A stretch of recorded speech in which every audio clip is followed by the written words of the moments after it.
Breaking news! Things are heating up behind the scenes at the Buffalo Bills. While the city of Buffalo pulses with every play, the rumors, behind-the-scenes decisions, and that electric tension of a team on the verge are setting everything on fire. Is this the year? Are the Bills finally ready to break through and punch their ticket to the long-awaited Super Bowl? But before we dive in, smash that like button if you believe the Bills have what it takes to make it to the next Super Bowl. Seriously, I believe in this team with everything I've got. They're hungry, they're fired up, and they're coming for it. If you're with me, drop this in the comments loud and proud. Go Bills! I believe! Now let's get into the drama behind the scenes, because a lot is going down. Could this be the first major crack in the Buffalo Bills offensive engine before the 2025 season even kicks off? James Cook, the man who notched a breakout 2024 with 16 rushing touchdowns and 18 total scores, is not at the team facilities for the start of the offseason program. That's not speculation, it's straight from Bills GM Brandon Beane, who, when asked directly,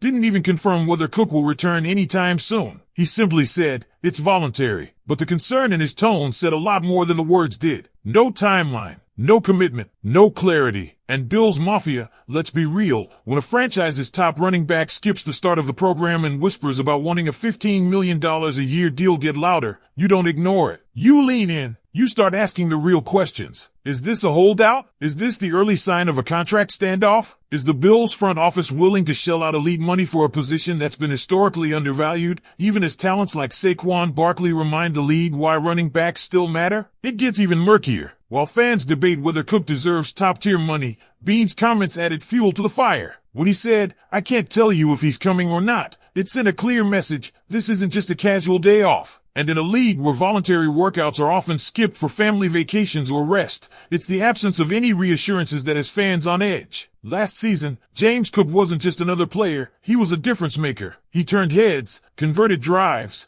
and became a core component of the Bills' offense. So, when the front office is lukewarm about his absence, the silence speaks volumes. Could this be posturing? Is Cook making a statement that it's time to talk numbers, or time to test loyalty? And here's the strategic wrinkle that no one's overlooking. James Cook is still under contract through the 2025 season. Free agency doesn't loom until 2026. So does Beane hold firm and force Cook to play it out? Or does he anticipate leverage slipping and preemptively draft his successor? Because yes, the 2025 NFL draft is just days away, and the running back class? It's stacked, as in maybe the deepest group we've seen in years stacked. According to reports, there are potentially 8 NFL-ready starters in this class, and several could evolve into franchise backs. While big names like Ashton Jeanty and Amarian Hampton may go early, there are 5 mid to late round targets the Bills have reportedly had their eyes on: Quinton Judkins, Ohio State; Caleb Johnson, Iowa; R.J. Harvey, UCF; Dylan Sampson, Tennessee; and Devin Neal, Kansas. And Moose, filling in for Tyler Smith, made it clear these guys aren't just insurance policies. They're real options. So think about the domino effect. You don't pay Cook. You draft someone like Harvey, who Moose called the most slept on back in this entire draft, and let him learn behind Cook for a year. If a deal doesn't get done, boom,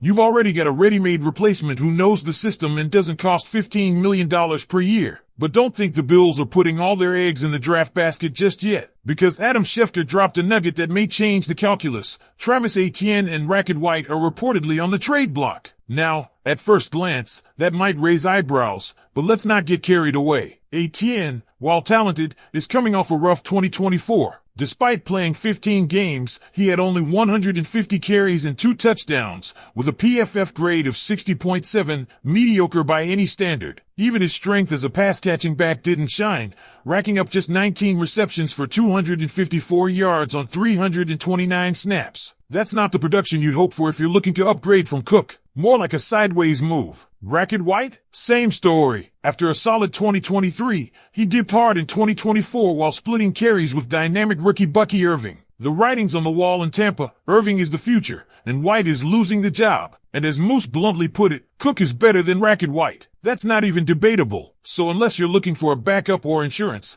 neither of these trade candidates really elevate the Bills' backfield. Which brings us back to James Cook. He's the guy. He proved that last year. And unless something drastic happens, he's still expected to be the starting back come week 1. But the question no one wants to ask is now the one everyone needs to answer. What if he's not? What if this voluntary absence turns into a preseason ghosting? What if negotiations stall? What if the Bills go into week 1 with a rookie RB2 and a disgruntled RB1? You can feel the tension mounting, because this is more than just a contract squabble. It's a test of the Bills' commitment to the players who deliver. And in a league that chews up running backs and spits them out every few seasons, James Cook is trying to beat the clock and break the mold. So, Bills Mafia, now I'm throwing it over to you. Do you think James Cook deserves that $15 million a year extension? Would you pay him? Or would you ride out his contract, draft his replacement, and prepare for life after Cook? Drop your takes in the comments below. This is one debate we need your voice on. Stay tuned, because the second half of this story is just around the corner. And here's where it all starts to get even more fascinating and a little nerve-wracking, especially if you're someone who bleeds red, white, and blue every Sunday. Let's talk timeline. The 2025 NFL Draft is almost here, just 2 days away. That's no longer the future, it's the present knocking on the door. And the Buffalo Bills front office? They've got a very narrow window to decide how seriously to take James Cook's absence. If they think this is just a player exercising his right to skip voluntary activities, no big deal. But if they suspect it's the first chess move in a long contract negotiation, or worse, a holdout, they can't afford to be passive. Because here's the deal. You don't ignore a problem that could derail your offense. Not when your franchise quarterback Josh Allen is hitting his prime and your entire offensive system is built on balance and versatility. James Cook was that balance. He was the lightning to Allen's thunder. The 18 touchdowns weren't flukes. They were evidence that the Bills finally had a legitimate dual-threat running back who could hurt defenses between the tackles, outside the numbers, and in the red zone. And yet, with no word on Cook's return, and with GM Brandon Beane refusing to offer any specifics, you get the sense that maybe, just maybe, the Bills are already making peace with the idea of moving on. That's why the draft board matters more than ever. Every team in the league knows the value of this year's running back class. It's a buyer's market for backfield talent, and Beane is no stranger to using mid-round picks to build depth. But this time, it might not be about depth, it might be about succession. A quiet, calculated preparation for a future where James Cook either prices himself out of Buffalo or simply walks. So let's dig into these prospects a little deeper, because one of them might be wearing a Bills uniform very soon. Quentin Judkins, now at Ohio State after transferring from Ole Miss, is a compact, physical back who thrives in short yardage and goal line situations. Think of him as a north-south bulldozer with just enough wiggle to make a linebacker miss. He'd be a perfect thunder to Cook's lightning, if Cook stays. If not, he's someone who could absolutely take over the RB1 job within a year. Caleb Johnson, the Iowa product, might be the most underrated name of the bunch. He's the kind of back that quietly racks up 100-yard games while defenses are too busy keying in on the pass. You'd probably need to move up to get him, as he's rising up draft boards quickly. But if Beane wants insurance without breaking the bank, Johnson might be the best value pick in round 2. RJ Harvey from UCF? Moose is all in on him. And when you look at the tape, it's easy to see why. He's explosive, shifty, elusive, and most importantly, he finds the end zone. Over